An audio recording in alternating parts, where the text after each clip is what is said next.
My name's Frank. As you well know, it's been plastered everywhere. I work for a company called Neon Tribe. We're a Norwich-based web development agency, something like that.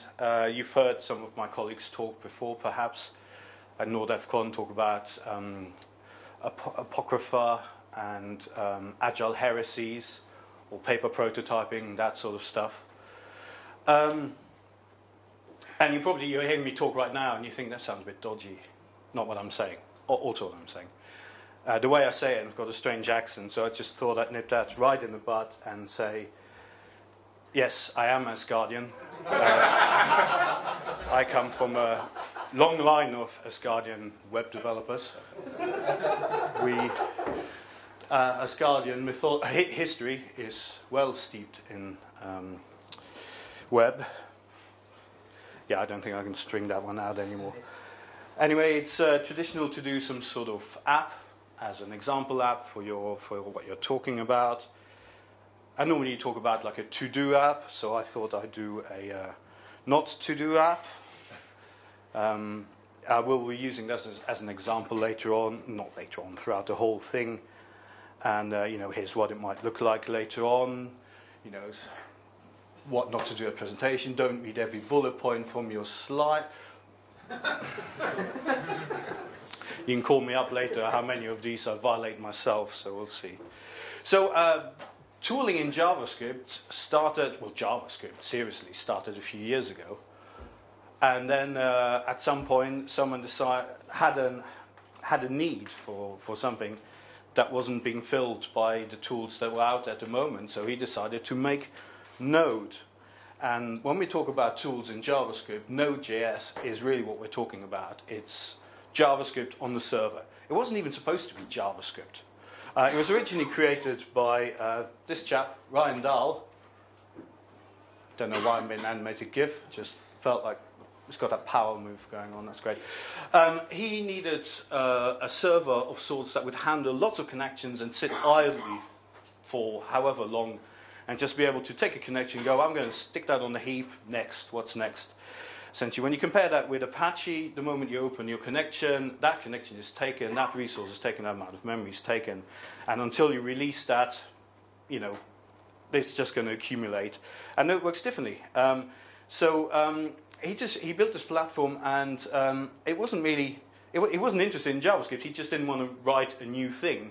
And Google had the lovely V8 engine out there, so he thought, I'll just wrap that. Brilliant. So that's what he did. And so Node is brilliant, and it comes with a bunch of modules that you don't get in normal JavaScript. Modules to interface with I/O, with processes, with environment, all sorts of stuff. There's tons of them. And when you look at a Node project, a Node module really, it all kind of revolves around a package JSON file, which is just a bit of JSON that says what it's about, and importantly, actually not importantly, that's not even in this slide yet. Dependencies, we'll get to that. But this is a very small one, so we've got a repository. We say, well, we're here, and here's who wrote it, and here's what it's about, and here's our version. So let's write a little a Node script. Here we just want to put hello world server up. I have it on good authority since NordFCon that it's hello, world, because we're addressing world, right? We're not. I've made that mistake for about all my career. So we start with require HTTP, and that's a core module, and we don't even care where it is because it's a core module. We'll talk about it a bit more in detail. And that's being assigned to HTTP, and that's now an object, and it's got a whole bunch of stuff on it, and have properties and methods. In this case, it's got our create server method, takes a callback, request response, we write stuff out, we say listen on this, done. Piece of cake. Let's say we want to make the port configurable, just pass some stuff in. So how do we do that with Node? npm is to the, I should have made that a little bit bigger. You can see right, just about top right, npm install Node Package Manager is the biggest tool in this whole, that doesn't sound right either, the biggest tool. Is the greatest, I'll come back to that. So npm install -s saves the fact that you're installing this as a dependency for your app. And we can see here now, Yargs has turned up, and that uses Semver semantic versioning, so we can see anything bigger than 3.7.1, including major version. We're not care. We like to live on the edge. We haven't added anything new. The -s, you can also do -- save, which does the same thing. And now it's there. And here's how our server might look now. We now require the Yargs, and we particularly use the argv property on that. And all of our command line parameters are immediately mapped to properties on the argv thing, as you can see just about here. I should have a pointer. Anyway, there's nothing very exciting there. So, and now when we run that, we can see we can pass any number of ports in, and it's running on that particular port. Right. But the interesting thing really is what happens inside something like that HTTP, or anything that we require. So when we write our modules, this is where it gets cool. Let's say we want to write a module ourselves, and we call it Nodomancy, for no apparent reason. And we do a bunch of stuff that we're not showing here, and at the end of it, we attach a function onto module.export. This is something that's provided by Node for you. You have exports, which equals module.exports, which equals an empty object, a new object, I should say. So what we're saying here is module.export is essentially our public API, and it's out there. So here's our code. We require it, and now we can call it because it's a function.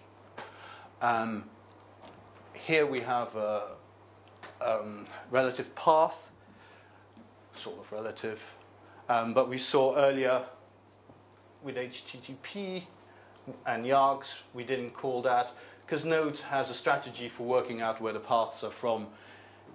If you don't specify anything, it looks in a Node modules folder in the current dot. There's a word for that. The current path, current something. Working directory. The working directory. Thank you. That's exactly what I was looking for. And if it's not there, it tries to append .js if you hadn't put that in. And if it's still not there, it keeps looking up all the way to user local bin Node module, which will be globally installed ones. Some of the mistakes that I made early on is, what's the difference between export and module exports? If I were to assign something to, if I said exports equal that function there, I would have just lost everything that was on module, because exports equals modules exports, and I've overwritten that, and now I've lost my reference, and that's a total disconnect. So you could use exports dot function name or property equals things, and so on and so forth. But I find it easier and generally to use module exports because it's just a little longer, but it does the same thing. But let's make something a bit more interesting.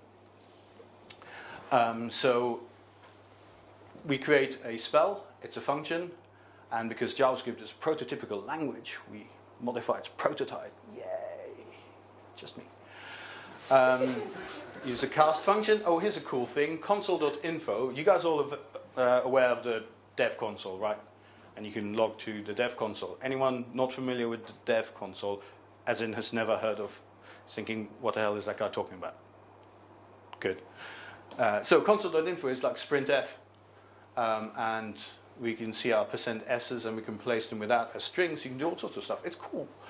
And then we attach a magic missile thing, and then our export becomes a new instance of that. So now when we require our advanced Nodomancy, we can call the cast on it, or if we're in darkness, we can cast magic missile. I didn't think anyone would get that. Anyone see the mistake in this?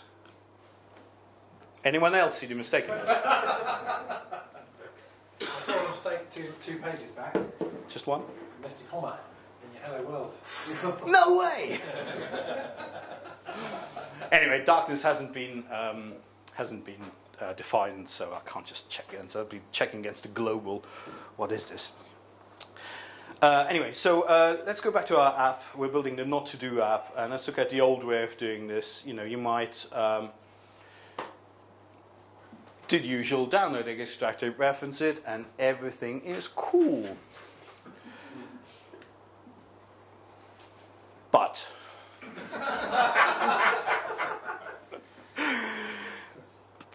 you know, jQuery is cool, but really we want to build it in Angular, and of course Angular's got a bunch of modules, not least ng-aria, which is great for accessibility, or at least hand-holding some of your way there.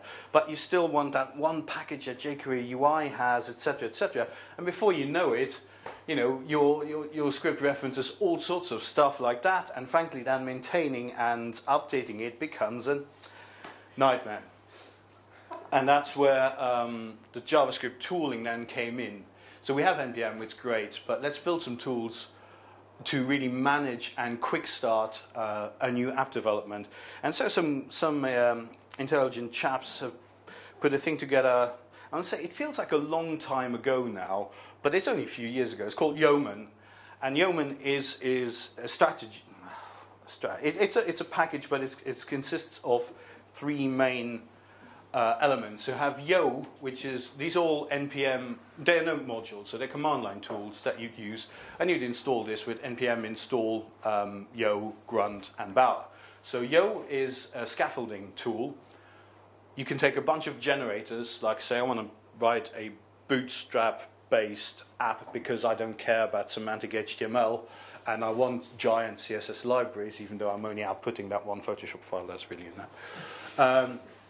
But no, in all seriousness, there's tons of generators out there. And what they do is they set up all of the rest for you. And then you spend all your time deciphering what actually they did and what they do. And Grunt is a task runner, which will be pre-configured for you with all sorts of cleverness, loading all sorts of modules that do really cool stuff. And I'll show you a few of them. And you will then run tasks like grunt build or grunt test and so on and so forth. And finally, we have Bower, which manages your front-end dependencies, like jQuery, like all sorts of stuff. Similar to NPM, you go Bower install, and you go Bower install dash capital S, so it saves it into your bower.json. So then in theory, then once you and then you don't have to commit any of those third-party libraries to your repository because you don't want to download all those things all the time, and you like to live on the edge and see if GitHub's down. So when a new developer comes in, clones your repository, runs npm install to get all your tools, and then runs bower install to get all your third-party libraries. So Grunt was kind of at the peak and at the top, and is still probably one of the most popular ones, but new ones have quickly taken its place, and instead of Grunt, you can use Gulp, or you can use Brunch. For example, there's a million out there, and these are command line tools, but there's also desktop tools that help manage your whole system. You have things like Mixture.io and CodeKit on Mac, and they do a bunch of stuff that you normally do with some of these tools, and they're sometimes quite interesting if you're, especially if you're just working by yourself. When you're working on a big team, that's not so cool anymore because everyone's using different operating systems and all sorts, and you don't want to lock yourself in, and you want more flexibility. I know nothing about Brunch other than it's got a U in it and it's a task runner of sorts. And someone almost used it in a project that we almost worked on. I'm a big fan of Gulp personally, and so I'm going to walk you through what a completely highly opinionated workflow might look like with Grunt. Now the website says when you install Grunt, you do so globally, which is a bit of a shame. So the -- global or -g for npm install installs it into your user local bin folder, and you will almost certainly have to sudo that. Not always, but there are ways around that, but that gets a bit more complicated. And then we say, well, Gulp is one of our dependencies, but it's our development dependencies, so we use save dev or capital D, and that puts it into the dev dependencies property of our package.json, so then when we run npm install, it will at the very least complain if it's not there. And a Gulp file is where all the magic happens, and very simply we require it like any other npm module, and we define a task by name and in this case anonymous function, and then we run it. At this point nothing would happen, it would just empty right out. So question? You said Yeoman used Grunt, but you're using Gulp. Does that now mean we're not using Yeoman? Well, Yeoman is a scaffolding tool, so you can use that if you want. I don't generally use it because you spend some of the time when you use someone else's generator, you can spend as much time deciphering what it does and how it's set up and how you can change the port on your test runner or why it doesn't revision fonts correctly and stuff than it takes to just clone a quick start repository that you might have already gotten, or just clone one of your previous projects and chuck the stuff out you don't need. So they're individual tools, and you can use them individually. I find Gulp useful for a bunch of stuff. I'm going to go through it in a bit. But like all of these things, it's optional. I'm going to talk about, I said I wasn't going to say I'm going to talk about this later because you don't know how long the talk is going to take on. So I won't talk about anything later. But here we go. Let's talk about our CSS. Everyone familiar with Sass? CSS preprocessor. Does a bunch of stuff, but you have to run it before you can use the CSS. So we require a bunch of modules, as you can see, and then we set up our task called CSS, which returns a pipe. And the nice thing about Gulp is you chain absolutely everything, and you always start with a source. And here's what we're interested in, and that means any number of directories deep, anything.scss. We pipe in, pardon me, source map in it. Then the output of that gets piped into Sass, which does the actual Sassification. Prefix, if you haven't used an auto prefixer for CSS, you haven't lived. All of the prefixes that you have to handle, but also things like different syntaxes, like flexbox. This one I'm talking Asgardian, you see, we're not quite used to the English tongue. So flexbox, which uses a different syntax. You have the really old syntax, which is almost used nowhere. You have the slightly more modern syntax, which is but still outdated, which is used on Safari, and then you have the brand new one, and you don't want to deal with that shit because life's too short. And prefixer is great for all of that. You just give it the regular version and it handles the rest. You can tell it how far back you want to go, which versions you want to go, which particular things. And if you wanted to configure things like that, you just pass an object in there with a bunch of options, and that's all it takes. CSSO will take the whole thing and remove white space and try and make it as concatenated as possible. We write our source maps, and then we pipe it into Gulp destination, and it'll happen. It'll be in whatever files we have here written into public CSS. And that's lovely. And then we want to do a similar thing for our scripts. So all of our JavaScript things. And before, you can see, so I'm just going to flick back real quick. Our source just takes a single argument there, but Gulp can take an array. And what it means here is that it'll always handle this file first, and then it'll handle these files, but we can't tell in which order these files will finish. They will start concurrently, but it's anyone's guess at what point they'll finish. So here, we're using a linter, JS hint, because you should use linters. If you're not doing that, then you're opening yourself up for a world of hurt. Also, if you don't use linters, you can argue about which style is best for various things. Is everyone familiar with linting, JavaScript linting? Happens in every language, pretty much. Spaces. Oh, you don't want to go there. I just said this once, but spaces for ASCII art, tabs for indentation. And then you give it a stylish reporter.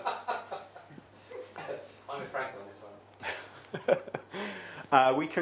We say the source maps thing again. We concatenate all of the files from our input, from our source. They'll all go into this in the order, this first, these, whenever.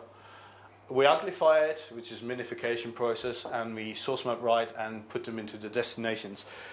And we can either throw all of our vendor files like jQuery, Angular, all of that in there, but you probably want to run a separate task for those, because let's face it, they're not going to change very often. Those things are going to change all the time. Let's do something a bit cooler. Here we go. Images, right? You just export them from Photoshop and you're done. Wrong. Image min.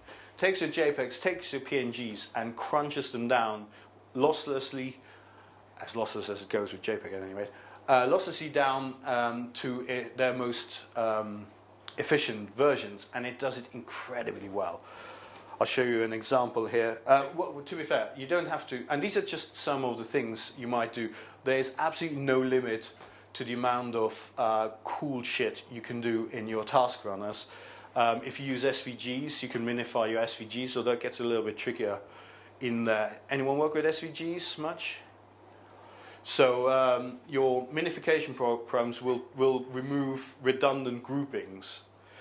which is cool unless you target those groups in your CSS elsewhere and it doesn't know about that, as I've learned. Fonts, icons, fav icons, all of these things, sprites, if you want to do sprites, sprite sheets, I mean, take all of the images, put them on one, but you want your individual PST files, there's a gulp or grunt task, maybe a branch task, I don't know, for it already, and we popped into the thing. Anyway, we just wanted to compare, I'm probably talking way too fast, wanted to compare this, here's on a JPEG, what it might look like. 3 kilobytes. Not brilliant, but you know, it's a, JPEGs are pretty optimized already. But here's what we can gain on a PNG. On the left, straight out of Photoshop. On the right, after image min. That's a change that's worth bearing in mind. I'll just let that sink in for a moment. And then to wrap it all up in our gulp file. We set our default task to do a bunch of stuff, including watches. I'll go through it in. The first thing we do is we say, run these tasks. So if I run the default task, which is the same as running gulp default or just gulp, it's going to run CSS and scripts and images, and then it's going to do our thing. Here we're using Express, which is a really popular Node server framework, which is probably a little overkill just to serve a static file. And that's something that Node provides for you. We could use any number of smaller ones, but actually Express is pretty lightweight because it's built on a chain of middleware. So if you do nothing else like that, that's really fast. Karma is a test runner. We can for unit tests, and it's pretty cool. It's used in Angular generally, and so what we're doing here is we're firing up a server listening to on 8080 for our public folder, and we're firing up Karma, which will be on its own port in whatever we configure in karma.conf. Don't make it the same port. And finally, we're setting up these watches, and Gulp provides these for us. Again, we're globbing patterns there, and we're saying when any of these files change, run that particular script. So at the morning when I come to work, I'll get into the right folder, I'll type in Gulp, and it'll do those things for me. We can do additional things like automatically open that file in your default browser if you wanted to. We can add live reload on it, which would inject a little bit of JavaScript in your page on the server here.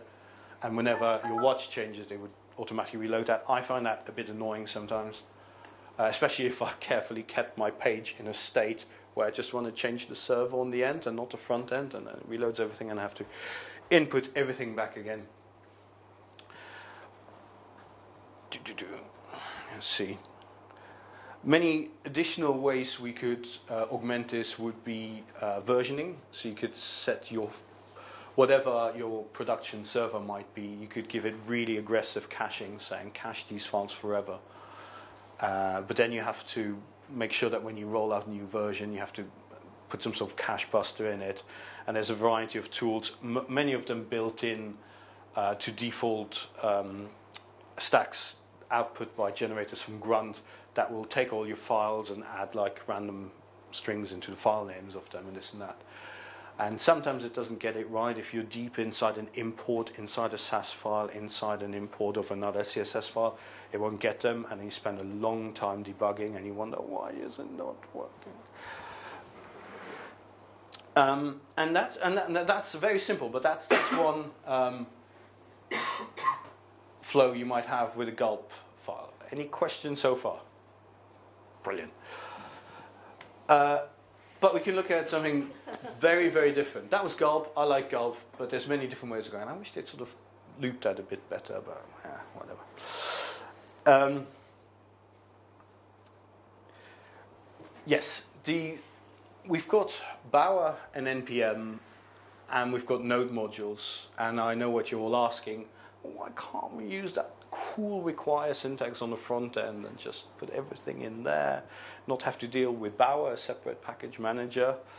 For anyone wondering, the difference between Bower and NPM is when you install a module with NPM, that module might have dependencies of its own. They will be specified in its package.json, and they will all be installed in its node modules, and those might in turn have dependencies, and they all get installed giant tree. But that's cool because they can all have different versions. Because this module hasn't been updated in, I was going to say 7 years, but there was no module 7 years ago. In a long time, 7 months, let's say. That's like an eternity in front-end development.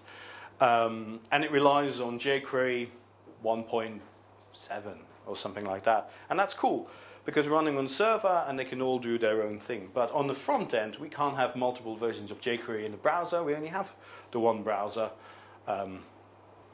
for our app where it's running at the time. So that's why Bower, it resolves dependencies differently. When you write your front-end package, if you're dependent on something, well, you're kind of hoping that someone has installed it already, and if not, it's just going to bath. But what if we could use the sort of the node module pattern? And some chap called Substack, which is a nice sort of friendly, personable name in Asgard, wrote a tool called Browserify. And I mentioned in my introduction on the website here about whimsical names. Oh man, do we ever get names with Browserify? It says it's requiring modules in the browser, but it is an awful lot more. Most of the core modules in Node that don't depend on I/O are immediately available if you use Browserify. I'll explain how it works. And a whole bunch of others are shimmed. So the stuff that you might have written for a server-side Node, you can now use in the browser. And here's how... No. Oh, no. Where have I gone? There we go.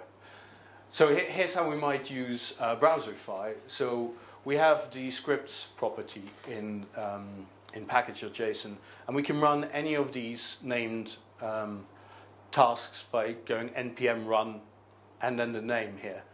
And so Browserify here says, well, watch this file, right, and output it to this bundle. Pardon me. And what we do in this file, we'd require our various other modules that we might use. And a lot of third-party packages have put their tools available in an npm-compatible format, like jQuery. So you can do npm install jQuery, and you might say Browserify browser, and your browser.js will say jQuery, or sorry, var $ equals require jQuery. And that will work. And then when you run npm run build, it will call Browserify, it'll go through all of these dependencies, and it'll build you a nice bundle.js that you can reference in your HTML, which will totally work. That means you get all of the benefits, and importantly, nice containment. None of that taking over the global scope and being really uncool with other third-party libraries in there. You'll know the uncool ones because they normally come from ad networks, and they, yeah. Please insert all of these JavaScript files, you know, but there won't be any clashes in namespace because all of our variables are prefixed with underscore. So that's cool. But so with node modules, of course, your scope is limited to your file, and you only expose to the world what you put on module.export or export. So here is all of that niceness, and if we want to, you know, we can run Watchify, which does the same. But it keeps watching the files. Well, in this case, it keeps watching browser.js and puts it out and puts some additional information verbosely. I have it on good authority.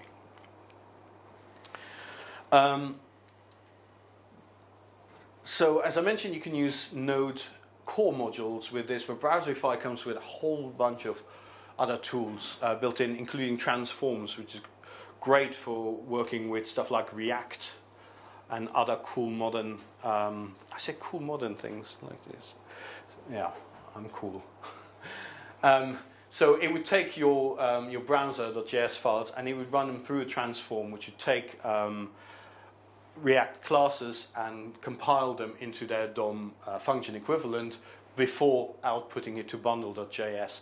And there's all sorts of transforms, and they all end with an EFI in some way. So Browserify, Watchify, Reactify. I think you have live Reloadify and a bunch of others that work on that.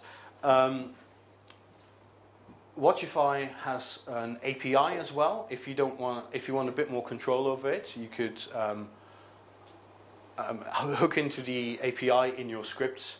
And if you want extra extra granularity in your watching of files. There's a really cool Node package called gaze in it, and I'm not just saying that because its logo is an owl looking at you.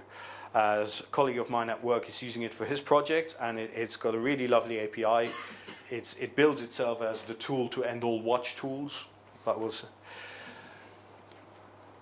And yeah, I mean, that's a very, very quick overview on how you might use npm instead of... Oh, I forgot to mention, we define in our package that this is our main file, and that's important because if we just require jQuery or anything, then... oh, brilliant, I haven't touched...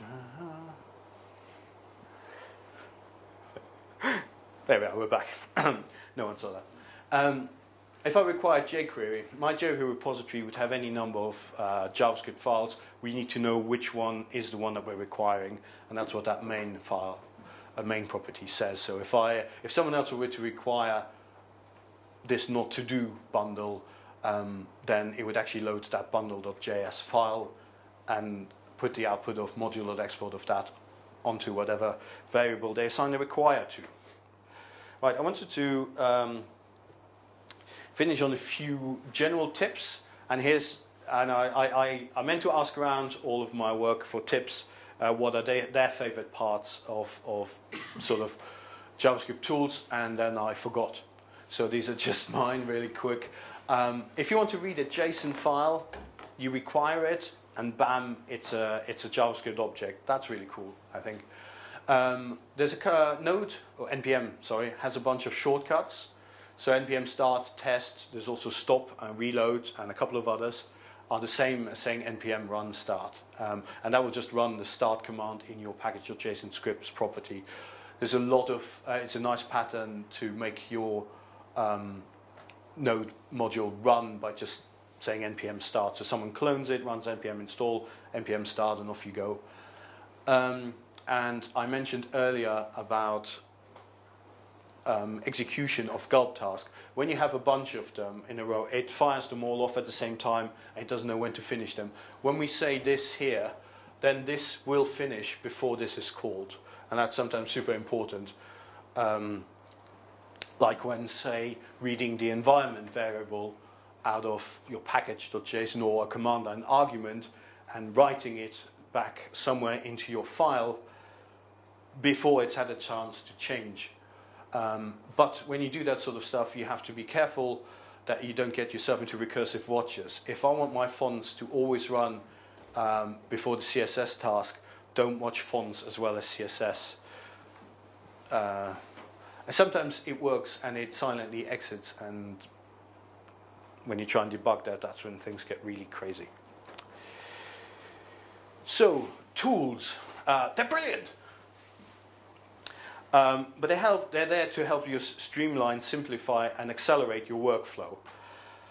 If they don't do that at any point, you need to reevaluate. It's very easy to spend way too much time on trying out the millions of generators that Grunt has. I believe Gulp calls their things recipes. You can have recipes for all sorts of stuff. And you can spend a long time trying to find out exactly what. Paul is either super keen on stuff or telling me there's 10 minutes left. I was hoping you were keen. The default Grunt web generator creates a gulp file that is large, very, very large. And it does all sorts of really interesting stuff, but the moment it doesn't do it the way you want it to, you go digging and you can spend a long time on these. One of the coolest thing though, even though comparatively JavaScript as a serious language and JavaScript as a server language, all of that is very, very new. But there's really, really great communities around it all. There's more node packages you could shake a million sticks at, essentially. And if you write your own, open source it, put it up, it's really easy. Your package.json, you don't even have to copy it from somewhere else. You just run npm init in your directory, and it asks you a bunch of questions, half of which you don't know the answer yet. Where's it going to live? Well, I don't know. I haven't pushed it up to a repository yet, have or what license is going to be. I don't know. I don't read all of these licenses. But you know, in essence, then you can skip those and it just produces a JSON file. And then later on, you can do npm publish, and it chucks it all right up for someone else to require and run with it. And in essence, that's that. And I now open the floor for questions. Is there some good central resource that tells you, say, for Grunt, which all the good parts are, or what to do, or well, you there's know an about something you know about, you know? well, grunjs.org, which I believe is the main website for itself, has a list of all of the generators, and if you've got an afternoon free, you can read through them. There is one for absolutely everything, every setup that you can think of with any combination of libraries, someone will have written it. And that's another part of the going through the process, because a lot of them are frankly crap, or don't do exactly what you want, and then you can spend a long time doing it. What I ended up doing with Gulp is write my own from scratch. I went through some tutorials, looked up at how it works, and then just started writing it very small, piece by piece, so by the end of it, you understand exactly how your thing works. And I think that's worth it. NPM is the same. There's npm.org, or is it npmjs.org, one of those things. You can Google them very quickly, and they have tons and tons of modules built into them.